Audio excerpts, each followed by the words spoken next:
As I sat, awaiting my COVID vaccine just a few short months ago, I remember how exciting and strange it was to be back in a clinical setting for my first year of medical school. My mind wandered back to March and the last few days in the nursing home where I worked, and I couldn't help but the memories of the panic, the ration PPE, the families begging to see their loved ones from creeping back.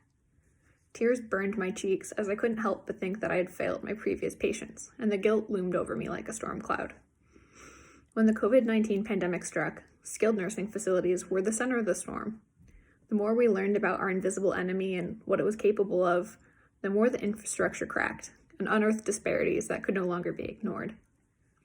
Last year, I was a dementia care coordinator in the memory care unit at one of these skilled nursing facilities. During any other time, we struggled with high staff turnover, employee burnout, limited resources, and the likes, but we always managed to pull it together to provide the best care for our patients. As February 2020 progressed and talk of the imminent threat ahead began to bubble up in the news, conversation among the staff seemed to remain positive, with utterances of, "It won't happen to us. It's fine, we can handle it." We certainly did not, and we were not alone. As the days passed, supplies dwindled, employees left in droves, and panic began to rise, but we couldn't let the patients see our fear. Cries from staff and administration alike for oversight, guidance, regulations remained unanswered because no one knew what was coming, what we were up against, nor was anyone prepared for what swept through our halls. We were sitting ducks and we knew it, but we had to keep our spirits high, especially for our patients in memory care, trying to keep them safe.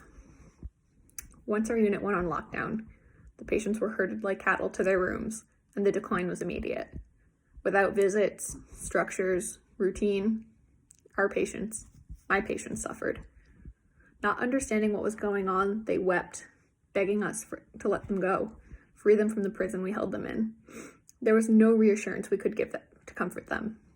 Many wished they were dead. Others slipped into their confusion, becoming more distant, and even more were lost too soon. Was this what was best for them? For their health? Their well-being? The world is a lot different now than it was in March, and it feels like a lifetime has passed.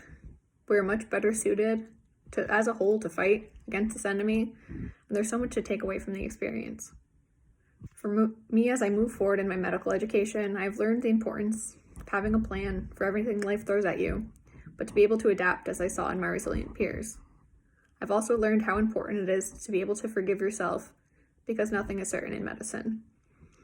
Most importantly, we must not forget. We must acknowledge and address what this pandemic unearthed.